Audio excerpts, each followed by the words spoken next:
Hello प्यारे बच्चों, आज हम कक्षा 6 क्लास 6 हिंदी मल्हार NCERT के पाठ 11 चेतक की वीरता के संदर्भ प्रसंग सहित व्याख्या को करेंगे। पहला है काव्यांश। रणबीच चौकड़ी भर भर कर चेतक बन गया निराला था, राणा प्रताप के घोड़े से पड़ गया हवा को पाला था। शब्दार्थ हैं। रण का मतलब है युद्ध, चौकड़ी का मतलब है घोड़े की तेज दौड़, निराला का मतलब है अद्वितीय या फिर अनोखा, पाला पड़ना का मतलब है मुकाबला करना या फिर सामना करना। अब संदर्भ है। प्रस्तुत पंक्तियां हमारी पाठ्य पुस्तक मल्हार में संकलित चेतक की वीरता नामक कविता से ली गई है। इसके रचयिता श्याम नारायण पांडेय हैं। प्रसंग।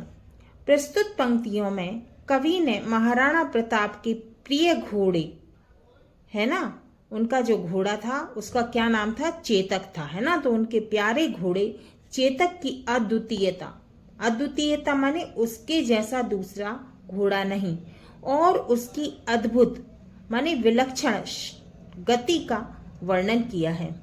व्याख्या। प्रस्तुत पंक्तियों में कवि कहता है कि रणभूमि में चेतक अपनी चौकड़ी अर्थात गति से सामान्य घोड़ों से अलग एक अनोखा घोड़ा होता है। उसकी गति इतनी तेज थी कि हवा भी उसके सामने धीमी प्रतीत होती थी, माने उसकी दौड़ने की गति इतनी तेज थी कि हवा भी उसके सामने धीमी लगती थी। इस प्रकार चेतक की तेजी और रणभूमि में उसकी अनोखी चाल इस तरह प्रतीत होती है कि वह हवा से भी मुकाबला कर सकता था। यह उसकी असाधारण क्षमता और वीरता का प्रतीक है। काव्यांश 2। गिरता न कभी चेतक तन पर, राणा प्रताप का कोड़ा था, वह दौड़ रहा अरिमस्तक पर या आसमान पर घोड़ा था। अब इसके शब्दार्थ हैं। चेतक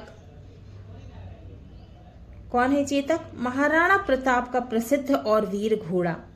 तन का मतलब है शरीर, कोड़ा का मतलब है घोड़े को चलाने के लिए इस्तेमाल की जाने वाली चाबुक, अरि का मतलब है शत्रु या दुश्मन, मस्तक का मतलब है सिर। संदर्भ कैसा है? पूर्ववत है, माने पहले काव्यांश के जैसा है। प्रसंग। महाराणा प्रताप एक महान राजपूत योद्धा थे। प्रस्तुत पंक्तियां चेतक की गति और महाराणा प्रताप की युद्ध कला का वर्णन करती है। इसमें चेतक की अद्वितीयता का चित्रण किया गया है। व्याख्या। प्रस्तुत पंक्तियों में महाराणा प्रताप के घोड़े अर्थात चेतक की वीरता का वर्णन किया गया है। चेतक इतना वफादार और प्रशिक्षित था, प्रशिक्षित माने सीखा हुआ, कि महाराणा प्रताप को उसे कभी कोड़ा मारने की जरूरत नहीं पड़ी। वह स्वाभाविक रूप से उनके सभी आदेशों का पालन करता था। उसकी गति इतनी तीव्र थी, माने उसकी गति इतनी तेज थी कि ऐसा प्रतीत होता था कि ऐसा लगता था जैसे वह दुश्मनों के सिरों पर दौड़ रहा हो या आसमान में उड़ रहा हो। इस प्रकार चेतक केवल एक घोड़ा ही नहीं बल्कि महाराणा प्रताप के युद्धों में उनका सबसे महत्वपूर्ण और बहादुर साथी था। काव्यांश 3। जो तनिक हवा में बाग हिली लेकर सवार उड़ जाता था, राणा की पुतली फिरी नहीं तब तक चेतक मुड़ जाता था। अब शब्दार्थ है। थोड़ा का तनिक का मतलब है थोड़ा सा, बाग का मतलब है वन या जंगल, सवार का मतलब है घोड़े पर बैठने वाला व्यक्ति, पुतली का मतलब है आंख का वह हिस्सा जो दिशा दिखाने के लिए मुड़ता है, फिरी का मतलब है मुड़ी या फिर घूमी। अब संदर्भ पूर्ववत माने पहले जैसा है। प्रसंग है। प्रस्तुत पंक्तियां महाराणा प्रताप के घोड़े अर्थात चेतक की अद्वितीय गति, समझदारी और वफादारी का वर्णन करती है। चेतक को महाराणा प्रताप के सबसे विश्वसनीय माने विश्वास पात्र, है ना, विश्वास करने लायक साथी के रूप में जाना जाता है, जो राणा की पुतली के संकेत मात्र से ही उनके निर्देशों का पालन करता था। व्याख्या, प्रस्तुत पंक्तियों में कहा गया है कि चेतक की गति और सजगता इतनी तेज थी कि यदि बाग में पेड़ों की पत्तियां जरा सी भी हिलती तो चेतक तुरंत सजग हो जाता। माने सजग होना माने सावधान हो जाना, और सवार को लेकर तुरंत उड़ने लगता था, माने बहुत तेज दौड़ता था। आगे कहा गया है कि महाराणा प्रताप की आंखों की पुतलियां अर्थात नजर के मुड़ने से पहले ही चेतक उनकी प्रत्येक इच्छा को माने हर इच्छा को समझकर दिशा बदल देता था।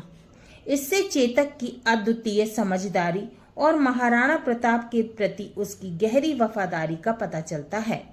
वह बिना किसी आदेश के ही उनके संकेत को समझ जाता था और तुरंत उनके अनुरूप क्रिया करता था। काव्यांश 4। कौशल दिखलाया चालों ने, उड़ गया भयानक भालों में, निर्भीक गया वह ढालों में, सरपट दौड़ा करवालों में।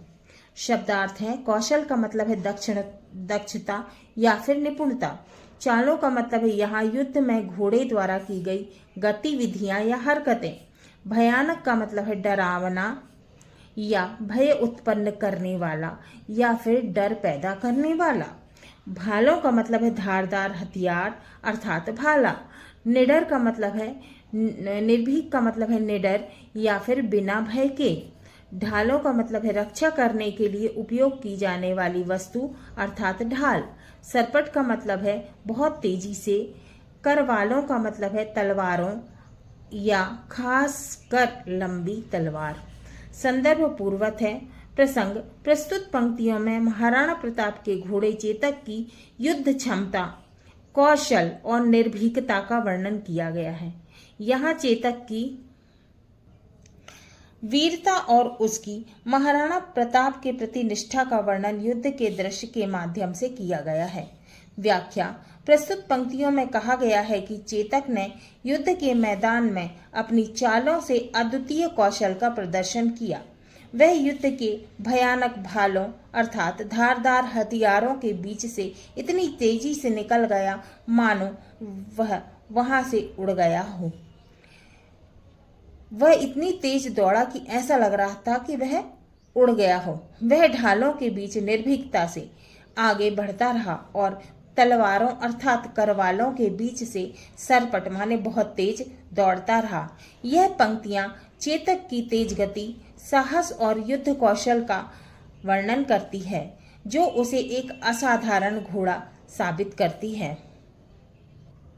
युद्ध कौशल माने युद्ध में निपुणता। अब है काव्यांश 5।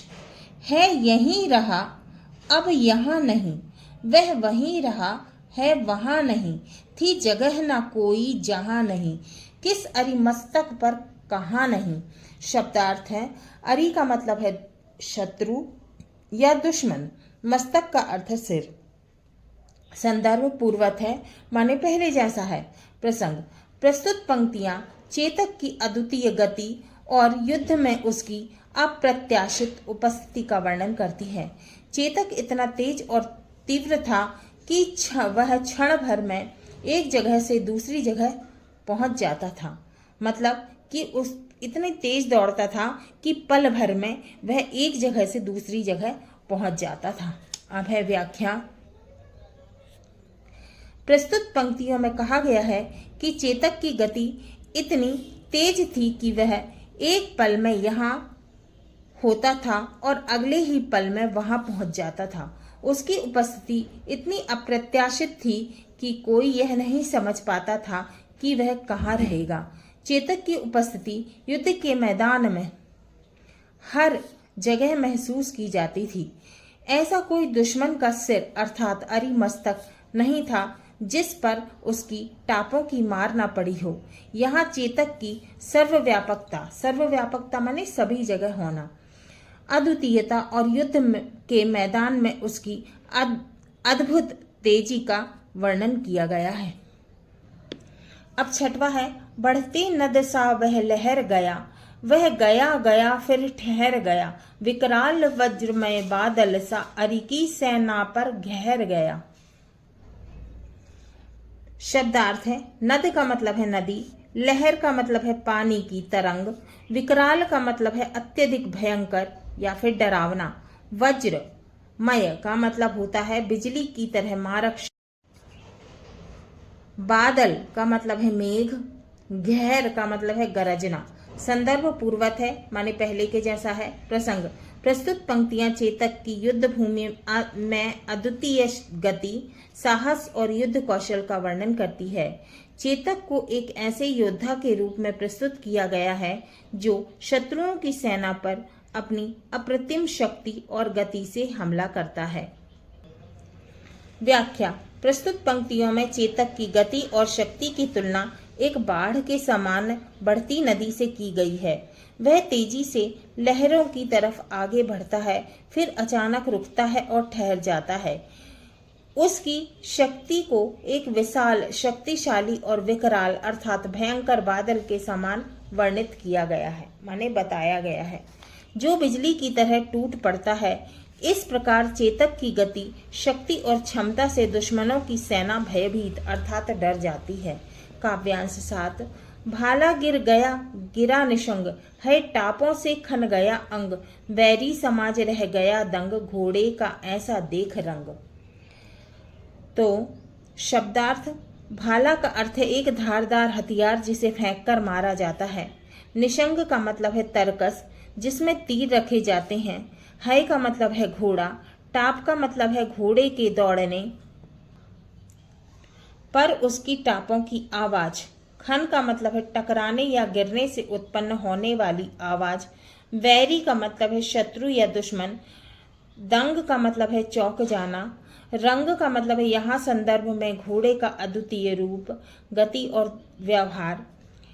संदर्भ पूर्वत है माने पहले जैसा है। प्रसंग प्रस्तुत पंक्तियों में बताया गया है कि कैसे चेतक युद्ध के मैदान में अपनी वीरता से शत्रुओं को विस्मित और भयभीत कर देता है। यह पंक्तियां चेतक की वीरता और युद्ध में उसकी अप्रतिम भूमिका को दर्शाता है, माने दिखाती है। व्याख्या युद्ध के दौरान जब चेतक तेजी से आगे बढ़ता है तो दुश्मनों के हाथों से भाले और तरकश गिर गए। चेतक की टापों की आवाज इतनी तेज और भयानक थी कि वह दुश्मनों के शरीर पर चोट करने लगी, जिससे उनका संतुलन बिगड़ गया। शत्रु सेना चेतक के इस रूप को देखकर दंग रह गई अर्थात चौंक गई और उसकी अद्वितीय गति सामने है ना, उसकी अद्वितीय गति और शक्ति के सामने आश्चर्यचकित हो गई। चेतक की इस वीरता ने दुश्मनों को पूरी तरह से चौंका दिया। अब है काव्यांश आधारित प्रश्न। काव्यांश 1 रणबीच चौकड़ी भर भर कर चेतक बन गया निराला था, राणा प्रताप के कोड़े से पड़ गया हवा को पाला था। पहला क्वेश्चन है चेतक का संबंध किससे था, तो इसका सही उत्तर है खा महाराणा प्रताप से। दूसरा प्रश्न दिए गए कथन में से कौन सा से कथन सही है। चेतक निराला था क्योंकि पहला वह अन्य घोड़ों से अलग था, दूसरा वह वीर व साहसी था, तीसरा वह भयभीत था। तो इसका उत्तर है का, पहला और दूसरा सही है। तो इसका सही उत्तर है पहला और दूसरा का सही है। चेतक कहाँ अद्वितीय हो गया, का जंगल में, खा रणभूमि में, गा राजमहल में, घा सड़कों पर। तो इसका सही उत्तर है रणभूमि में। चौथा चेतक की गति के सामने कौन धीमा प्रतीत होता था, तो इसका उत्तर है चेतक की गति के सामने हवा धीमी प्रतीत होती थी। पांचवा चेतक किसका प्रतीक है, उत्तर चेतक वीरता का प्रतीक है। छठवां चेतक ने रणभूमि में कैसा प्रदर्शन किया, उत्तर चेतक ने रणभूमि में अद्वितीय और निराला अर्थात अनोखा प्रदर्शन किया। काव्यांश 2 गिरता न कभी चेतक तन पर राणा प्रताप का कोड़ा था, वह दौड़ रहा अरिमस्तक पर या आसमान पर घोड़ा था। पहला प्रश्न चेतक घोड़ा होने के साथ ही महाराणा प्रताप का क्या था, तो खा है साथी, तो इसका खा उत्तर सही है साथी। दूसरा चेतक किसके आदेशों का पालन करता था, तो इसका उत्तर है गा महाराणा प्रताप के, उत्तर गा सही है महाराणा प्रताप के। तीसरा है अरि शब्द का अर्थ है कामित्र, खा शत्रु, गा सहपाठी और घा साथी, तो इसका खा सही है, इसका उत्तर खा है। चौथा चेतक के शरीर पर महाराणा प्रताप का कोड़ा क्यों नहीं गिरता था? उत्तर, चेतक इतना वफादार और प्रशिक्षित था कि उसे कोड़ा मारने की आवश्यकता नहीं पड़ती थी। वह बिना कोड़े के ही महाराणा प्रताप की इच्छाओं का पालन करता था। 5वां है, चेतक रणभूमि में किस प्रकार का प्रदर्शन कर रहा था? उत्तर, चेतक रणभूमि में अरि अर्थात शत्रु के मस्तक पर दौड़ रहा था और उसकी गति इतनी तेज थी कि उसे आसमान में दौड़ते हुए घोड़े के रूप में देखा गया। 6वां, चेतक के संबंध में अरि मस्तक पर दौड़ना का क्या अर्थ है? उत्तर, अरि मस्तक पर दौड़ने का अर्थ है चेतक शत्रुओं के सिर पर इतनी तेज गति से दौड़ रहा था कि शत्रु उसकी चाल और गति को समझ नहीं पा रहे थे। काव्यांश 3, जो तनिक हवा से बाघ हिली लेकर सवार उड़ जाता था, राणा की पुतली फिरी नहीं, तब तक चेतक मुड़ जाता था। पहला क्वेश्चन, हवा से जब बाघ हिलती थी, चेतक किसके साथ उड़ जाता था? तो इसका सही उत्तर है खा, महाराणा प्रताप के साथ। फिर है दूसरा, चेतक किसकी पुतली फिरने से पहले ही मुड़ जाता था? तो इसका सही उत्तर है गा, महाराणा प्रताप की। तीसरा है, काव्यांश के अनुसार चेतक की सजगता का आभास किससे होता है? तो इसका सही उत्तर है घा, बाघ की पंक्तियों के जरा से भी हिलने से। उत्तर घा इसका सही है। फिर चौथा है, चेतक महाराणा प्रताप की किस बात को पूर्व ही समझ लेता था, माने पहले ही समझ लेता था? तो इसका उत्तर है चेतक महाराणा प्रताप की प्रत्येक इच्छा को पूर्व माने पहले ही समझ लेता था। 5वां, चेतक किस समय मुड़ जाता था? तो इसका उत्तर है चेतक महाराणा प्रताप की पुतली फिरने से पहले ही मुड़ जाता था। 6वां, इस पद्यांश में चेतक की कौन सी विशेषता का पता चलता है? तो इसका उत्तर है इस पद्यांश में चेतक की तेज गति, सतर्कता और महाराणा प्रताप के प्रति उसकी वफादारी का पता चलता है। काव्यांश 4, बढ़ते नद सा वह लहर गया, वह गया गया फिर ठहर गया, विकराल वज्रमय बादल सा अरि की सेना पर घेर गया। पहला क्वेश्चन, चेतक लहरों की तरह बढ़कर क्या करता था? तो इसका तो का दिया है अचानक रुकता है, खा ठहर जाता है। तो इसका सही उत्तर है का और खा दोनों। हाँ तो बच्चों, ये हमारा पाठ 11 चेतक की वीरता के संदर्भ प्रसंग सहित व्याख्या पूरे हुए। अगले वीडियो में हम इसके प्रश्नों के उत्तर को सॉल्व करेंगे।